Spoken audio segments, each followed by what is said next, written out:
Hello friends, if your Tesla app is not working and you want to know how to fix this issue, so keep watching this video. Today we are going to fix why Tesla app is not working in your phone.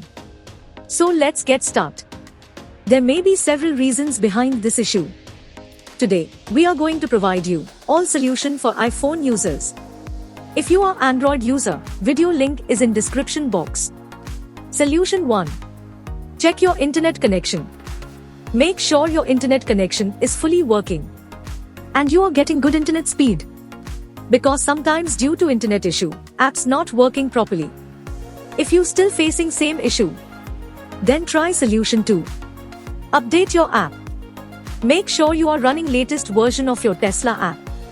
Open up App Store on your device and then tap on this search icon in the bottom right corner. Then search for the app. And if you see this update button right next to the app name, simply tap on it to make sure you are running the latest version of the app. If you still facing same issue, then try solution 3. Then you need to clear app cache. For this, go to your device settings and then scroll down to find general and tap on it. Then tap on iPhone storage.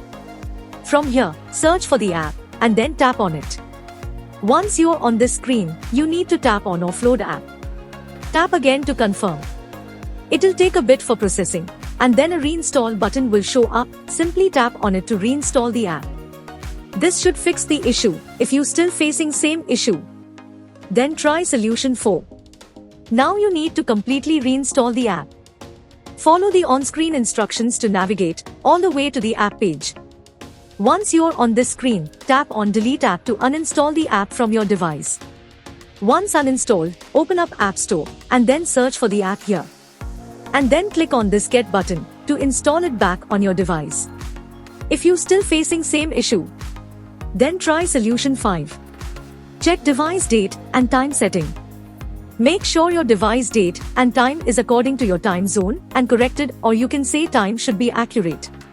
If you still facing same issue, then try solution 6. Restart your phone. Sometimes restarting devices automatically resolve these types issues. Hopefully this will fix the issue, and if it did, then please give this video a super thanks by clicking on this heart icon to give support our channel. If you still facing same issue, this mean app server is down or the app is in under maintenance. In that case, wait for couple of hours and then try again.